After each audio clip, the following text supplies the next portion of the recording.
could you define to me what first what the traditional definition of third stream was or means, and then your interpretation of it for the present? For me, third stream is a verb. It's something you do. Okay. Is you take two things and you make something. Whereas some people see, well, it's jazz and classical. Okay. And then there was this discussion. Oh, well, we should call it fourth or fifth stream because there's all these, or all stream, you know. Yeah. So, but now they call it contemporary improv department. But yeah, I don't consider myself third stream. I consider myself a third streamer. It's not something that I am, it's something I do. And I guess as more people begin to do that, as we've been discussing, I mean, the future of music is going to change. I think we live in a global village, and, you know, everything is at your fingertips. You know, there used to be the complaint for listeners, oh, you know, it's the, you know, the masses aren't exposed to it. That was kind of the one criticism of why the music industry wasn't moving forward. Weren't exposed to what? Well, let's say in the mid-'80s, you know, there was no internet. Right. So whatever you got in the radio and MTV or in the local store, that's it. Yeah. Now there's really no excuse for, oh, I wasn't exposed to it. Oh, I didn't have access to it. I mean, the problem right now is actually there's too much information. That's true.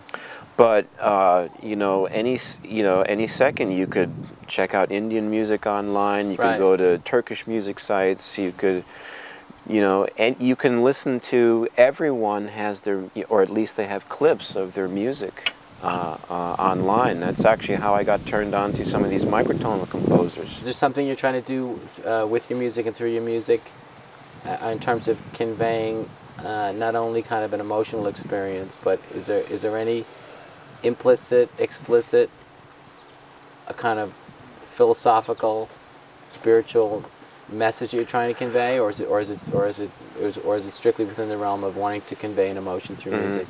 Is it more, or it's getting to hopefully a space of peace.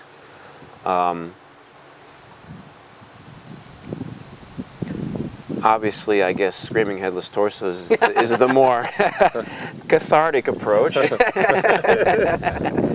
But to a certain extent, so was Mahavishnu. I mean, Birds of Fire, I still listen to that, and his solo is almost like a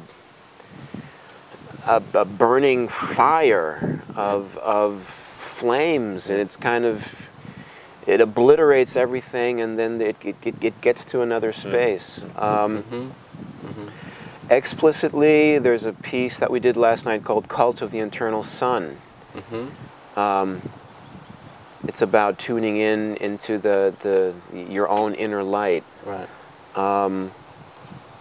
It's a piece called Fuel Farms, where we have clean fuel. Right. You know, we don't pollute. I'm a bit of a Taoist. I enjoy the idea of we're on a path, and there are many paths to follow, and you have to be wise and choose not only the right path, but a positive path, but also the right path for you. I don't meditate. I should. Could use some help. But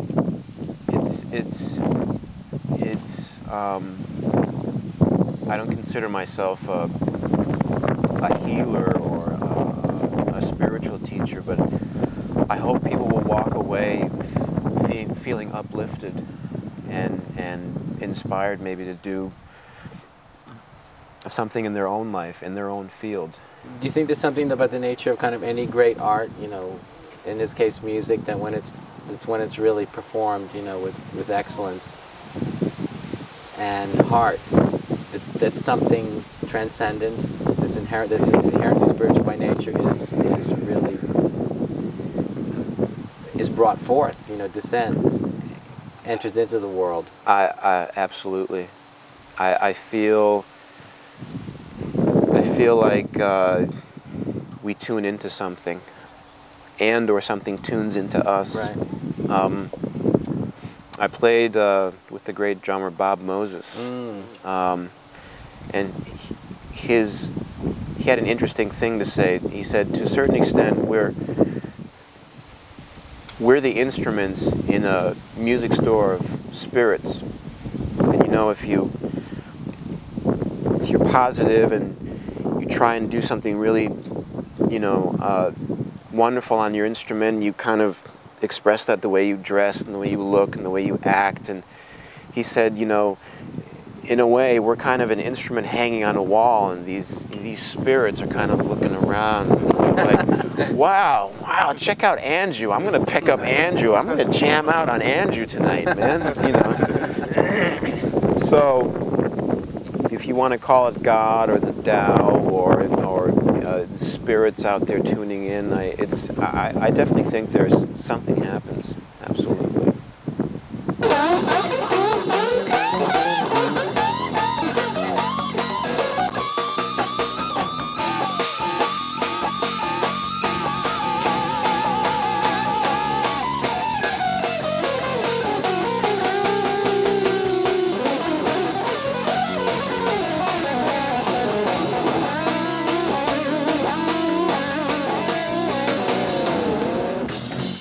Well, 'cause sometimes you can know too much for your own little good.